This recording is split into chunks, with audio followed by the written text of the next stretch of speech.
तो दोस्तों नमस्कार, मैं हूं अनिल और रेसलिंग सुपर धमाल में आपका स्वागत है। तो दोस्तों जॉन सीना ने एलिमिनेशन चेंबर 2025 में हुए चेंबर मुकाबले को जीत लिया। उसके बाद undisputed WWE champion Cody Rhodes और रॉक के सेगमेंट के दौरान उन्होंने कोडी रोड्स पर जानलेवा हमला किया। ऐसा करते हुए उन्होंने हील टर्न ले लिया है और इस वीडियो में मैं आपको वो 3 कारण बताने वाला हूं कि क्यों आखिरकार डब्ल्यूडब्ल्यूई एलिमिनेशन चेंबर 2025 में जॉन सीना का जो हील टर्न था क्या वो सही था या नहीं था। मैं बात करूंगा कि सही नहीं था, इसलिए आप वीडियो के अंत तक बने रहें और आप चैनल पर नए हैं सब्सक्राइब करने के बाद ऑल पर क्लिक करें, क्योंकि फ्री है और यहाँ आपको हर प्रकार की रेसलिंग जगत से जुड़ी हुई तमाम जानकारी मिलती है और मिलती रहेंगी। तो दोस्तों बात करेंगे हम सबसे पहले कारण का। तो दोस्तों सबसे पहला कारण है जो डब्ल्यूडब्ल्यूई फैंस हैं दुनिया भर में जॉन सीना को बेबी फेस के रूप में देखना पसंद करते हैं। जी हाँ दोस्तों, जॉन सीना ने पहले 2 दशक लंबे रेसलिंग करियर में एक बेबी फेस के रूप में काम किया है। उनको हर उम्र के लोग पसंद करते हैं। अब क्योंकि उन्होंने 21 साल बाद हील टर्न लिया है तो ऐसे में उनके काम और किरदार के साथ वो सभी बातें सही नहीं लगती हैं जिसकी उन्होंने हमेशा ही दलील दी है। अब मिस्टर हसल लॉयल्टी रिस्पेक्ट के लिए खुद की बातों पर खरा उतरना मुश्किल होगा। फैंस ने जॉन सीना से मुश्किलों से लड़ने का सबक सीखा है, लेकिन उनके एक हील बनने के बाद शायद उन्हें उतना पसंद अब नहीं किया जाएगा। यही वजह है कि जॉन सीना का हील टर्न शायद अब सही नहीं था और अब मुझे नहीं लगता कि फैंस उन्हें ज्यादा पसंद भी करेंगे। बिजनेस के लिहाज से बेशक सही हो, लेकिन फिर भी एक फैंस बेस जो फैन बेस था जॉन सीना का, उसको मुझे लगता है कि तगड़ा झटका लग सकता है। बात करेंगे दूसरे कारण का। जॉन सीना का डब्ल्यूडब्ल्यूई में रेसलिंग करते हुए ये आखिरी साल भी था, तो ऐसे में उन्हें हील टर्न की जरूरत नहीं थी। एक चैंपियनशिप अगर वो जीत जाते, नहीं भी जीतते तो भी जो है ज्यादा फर्क नहीं पड़ता। वो 16 टाइम वर्ल्ड चैंपियन तो थे ही। लेकिन फिलहाल आपको बता दें, जॉन सीना 27 जून 2002 को हुए स्मैकडाउन एपिसोड के जरिए मेन रोस्टर डेब्यू किया था। उन्होंने कर्ट एंगल के ओपन चैलेंज का जवाब दिया था। ये बात और है कि उनको 19 अक्टूबर 2003 को हुए no mercy premium live event तक हील ही माना जा रहा था। इस शो में जॉन को कर्ट एंगल से हार मिली। वो जो है सर्वाइवर सीरीज 2003 में टीम एंगल का हिस्सा बने और तब से लेकर अब तक जॉन सीना बेबी फेस ही थे। उन्हें फैन से बेहद प्यार मिलता था। इन 21 सालों में जॉन सीना ने वो सब पाया है जिसकी लोग बस उम्मीद ही कर सकते हैं। अब क्योंकि ये जॉन सीना का रेसलिंग में आखिरी साल था तो ऐसे में उन्हें हील टर्न की जरूरत बिल्कुल भी नहीं थी। दोस्तों क्या लगता है आपको? अपनी राय कमेंट बॉक्स में जरूर दें और चैनल पर नए हैं सब्सक्राइब करने के बाद ऑल पर क्लिक करें। और अब बात होगी तीसरे और आखिरी कारण की। जॉन सीना ने डब्ल्यूडब्ल्यूई में 17 टाइम वर्ल्ड चैंपियन बनने के लिए अपने आप को कुर्बान कर दिया है, जो मुझे लगता है पूरी तरह से गलत है, पूरी तरह से गलत है। जॉन सीना हमेशा ही बड़े आदर्शों की बात करते थे। जब वो इस साल वापस आए तो उस समय से लेकर अब तक ये बात अक्सर सवालों के घेरे में थी कि आखिरकार वो 17 टाइम वर्ल्ड चैंपियन कब बनेंगे। इसको लेकर खुद जॉन सीना ने उम्मीद जताई थी। अब क्योंकि रेसलमेनिया 41 उनका आखिरी रेसलमेनिया होगा तो ऐसे में बस उस बड़े स्थान पर वो एक ऐसा कीर्तिमान बनाना चाहते थे जो उससे पहले कभी नहीं हुआ हो। रिक फ्लेयर 16 टाइम के फॉर्मर वर्ल्ड चैंपियन है और जॉन सीना ने उनके रिकॉर्ड को तोड़ने तथा अपने सपने को पूरा करने के लिए खुद को कुर्बान कर दिया है, जो पूरा और सरासर मुझे लगता है कि गलत है।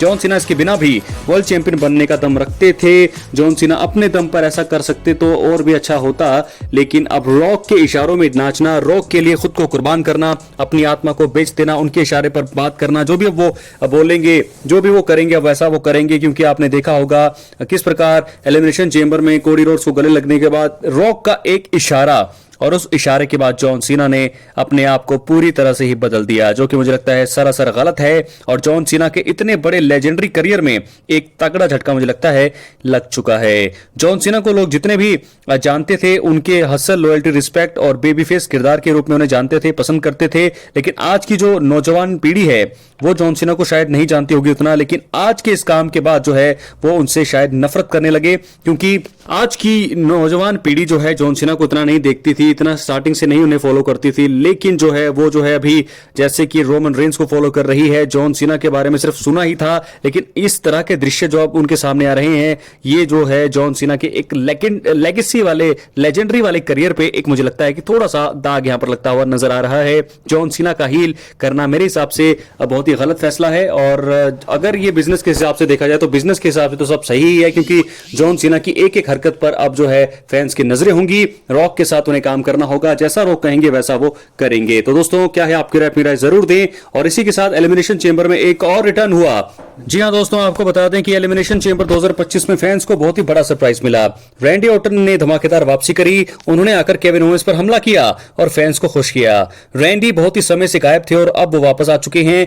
कई लोगों के मन में रैंडी ऑर्टन की वापसी के कारणों को लेकर सवाल होंगे, इसलिए मैं इस वीडियो में आपको वो 3 कारण भी बताने वाला हूं कि क्यों रैंडी ऑर्टन ने एलिमिनेशन चेंबर 2025 में वापसी करके केविन ओवेंस की हालत खराब की। पहला कारण, रैंडी ऑर्टन को केविन ओवेंस से जानलेवा हमले का बदला लेना था जो उन्होंने पहले ही किया था। आपको याद होगा कि नवंबर 2024 में केविन ओवेंस ने चौंकाने वाला कदम उठाते हुए रैंडी ऑर्टन को पाइल ड्राइवर दिया। इसी के कारण रैंडी बुरी तरह चोटिल हो गए और इतने महीनों तक एक्शन से दूर रहे। रैंडी ऑर्टन का करियर केविन ओवेंस के कारण थोड़े समय तक रुक गया। साफ तौर पर रैंडी ऑर्टन के मन में वापसी पर केविन ओवेंस से बदला लेने का प्लान तो होगा ही। रैंडी ऑर्टन ने इसी वजह से शायद ठीक होने के बाद इतना इंतजार जो है ज्यादा इंतजार नहीं किया। उन्होंने वापसी करके केविन ओवेंस पर हमला कर दिया और यह बताया कि प्राइज फाइटर का उन्हें कमजोर समझना बड़ी गलती थी। ऑफिशियल्स और सिक्योरिटी ने रैंडी ऑर्टन को केविन पर पंट किक नहीं लगाने दी, वरना वाइपर की तरह केविन ओवेंस भी महीनों तक एक्शन से दूर होते। पंट किक को बेहद घातक माना जाता है। साफ तौर पर लग रहा है कि वाइपर का बदला पूरा हुआ नहीं है और इसी कारण से वो आने वाले समय में केविन ओवेंस पर इससे भी खतरनाक हमला कर सकते हैं। बात करेंगे दूसरे कारण का। रेसलमेनिया 41 में मैच सेटअप करने के लिए रैंडी ऑर्टन ने एलिमिनेशन चेंबर 2025 में वापसी करी। जी हां, ये तो है ही कारण, सबसे बड़ा है। रॉयल रंबल 2025 के बाद से ही रेसलमेनिया सीजन दोस्तों शुरू हो गया है। फैंस साल के सबसे बड़े इवेंट के लिए बड़े मैचों की उम्मीद कर रहे थे। रैंडी कंपनी के सबसे बड़े स्टार्स में से एक हैं, लेकिन वो महीनों से गायब थे। इसी वजह से फैंस के मन में उनके स्टेटस को लेकर सवाल थे। रैंडी खुद चाहते होंगे कि वो रेसलमेनिया जैसे बड़े स्टेज का हिस्सा बने और इसी वजह से उन्होंने अब वापसी करने का फैसला किया। रैंडी ऑर्टन ने वापसी करके केविन ओवेंस से बदला तो ले लिया है और इस चीज ने उनके रेसलमेनिया मैच की नींव भी रखती है। दोनों के बीच स्टोरी पहले से तैयार थी। रैंडी अगर वापसी पर किसी अन्य स्टोरी में शामिल होते तो यह बात अलग होती, लेकिन उन्होंने केविन पर हमला किया है।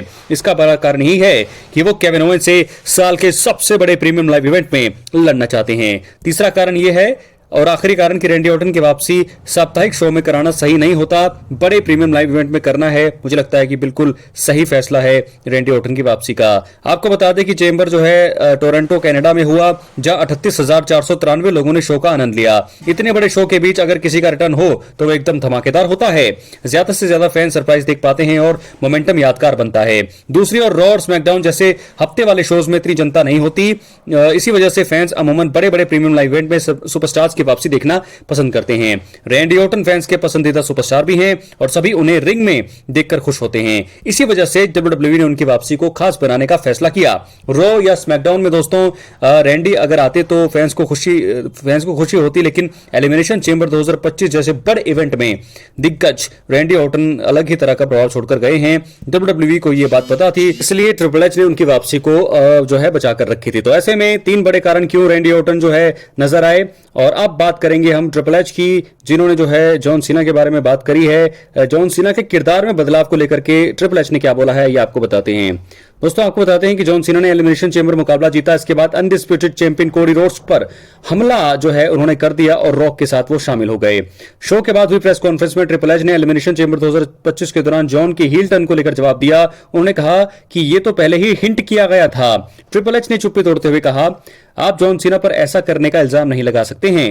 उन्होंने बताया था मैं आ रहा हूं और उन्होंने कुछ अलग नहीं किया है। उन्होंने कहा मैं आऊंगा और 10 महीनों तक यादों के उस सफर का आनंद लूंगा। मैं आकर लोगों की तरफ हाथ हिलाऊंगा, मैं निफ्टी टूर करूंगा, मैं आपके शहर में आकर नमस्ते करूंगा और ये उम्मीद करूंगा कि आप जॉन सीना के यादों के सफर पर अपना रिएक्शन देंगे। उनके जैसा इंसान इसको दोगुना बढ़ाकर कह सकता है, इसको रहने देते हैं। मैं अपने आखिरी पल तक चैलेंज किया जाना चाहता हूं, मैं अपनी शील्ड पर बाहर जाना चाहता हूं, मैं इसको वो सब कुछ देना चाहता हूं जो मेरे पास है। दोस्तों मैं खुद को चैलेंज करना चाहता हूं, मैं कुछ अलग करना चाहता हूं, मैं उससे घबराना नहीं चाहता हूं, मैं वहां जाकर सब कुछ करना चाहता हूं। यही जॉन सीना की खूबसूरती है। तो ट्रिपल एच ने तो दोस्तों बता दिया है कि जॉन सीना ने क्यों किया और साथ ही साथ प्रेस कॉन्फ्रेंस में जॉन सीना ने तो कुछ नहीं किया, सिर्फ माइक ड्रॉप करके वो चले गए। तो क्या है आपकी राय, अपनी राय जरूर दे। वीडियो को लाइक करें, शेयर करें, सब्सक्राइब करने के बाद ऑल पर क्लिक करें। बहुत बहुत धन्यवाद।